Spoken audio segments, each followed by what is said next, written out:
Cihazınızın tamire mi ihtiyacı var? Ücretsiz teşhis sunuyoruz. Kapınıza kadar alıyor ve teslim ediyoruz, telefon veya seyahat gerekmez. Tamir öncesi size fiyat teklifi gönderiyoruz ve sadece onayladıktan sonra devam ediyoruz. Kolay, şeffaf ve profesyonel. Link açıklamada. Merhaba, bugün HP Pavilion 14DY1XXX modelinizin LCD kapağını nasıl değiştireceğinizi öğreneceğiz.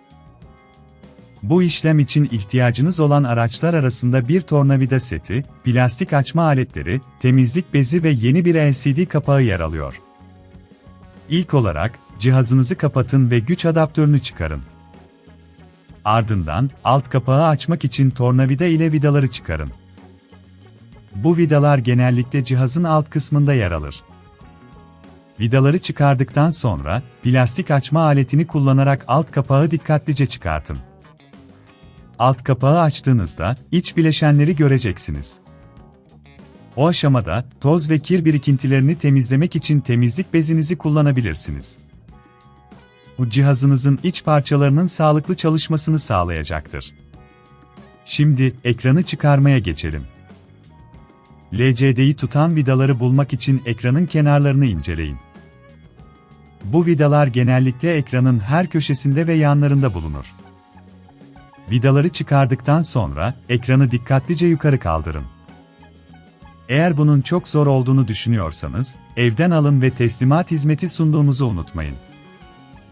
Bu hizmette, cihazınızı evinizden alıyor ve tamir ettikten sonra geri getiriyoruz. Yeni LCD kapağınızı alırken, doğru model numarasına sahip olduğunuzdan emin olun.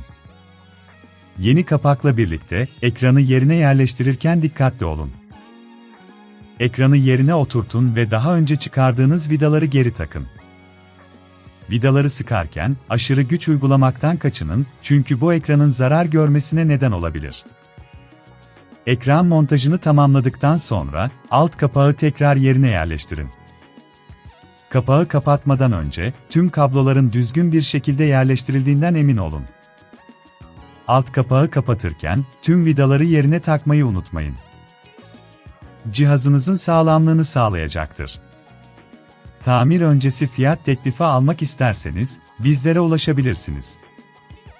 Bu şekilde, bütçenizi planlayarak işlemi gerçekleştirebilirsiniz. Tüm bu adımların sonunda, HP Pavilion 14DY1XXX modelinizin LCD kapağını başarıyla değiştirmiş olacaksınız. Unutmayın, telefon yok, seyahat yok. Her şey evinize kadar geliyor. Cihazınızın tamire mi ihtiyacı var? Ücretsiz teşhis sunuyoruz. Kapınıza kadar alıyor ve teslim ediyoruz, telefon veya seyahat gerekmez. Tamir öncesi size fiyat teklifi gönderiyoruz ve sadece onayladıktan sonra devam ediyoruz. Kolay, şeffaf ve profesyonel. Link açıklamada.